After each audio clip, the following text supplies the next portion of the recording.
Lily loved to dream, but she often felt too small, too shy, too unsure. Every day felt like everyone else was brighter than her. One evening, she noticed a tiny firefly shining all by itself. Even something small could glow brightly, Lily realized. The next day, Lily decided to try something new. She signed up for the talent show, heart thumping but brave. Max cheered her on. "You can do it, Lily! Your light is special!"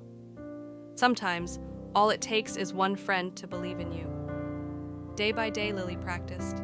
At first she stumbled, but every small effort made her braver. She learned that confidence grows little by little. The day came. The big stage looked huge, the audience big. Lily felt tiny, but she remembered the firefly and her own spark inside. She stepped into the spotlight. Her hands trembled, but she whispered to herself, "I can shine too." With each note and stroke, Lily's light grew. She felt proud, strong, and full of happiness.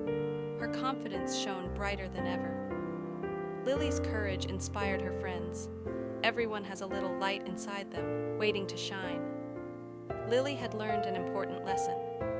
Believing in your own light is the first step to letting it shine. And once you do, the whole world can see it.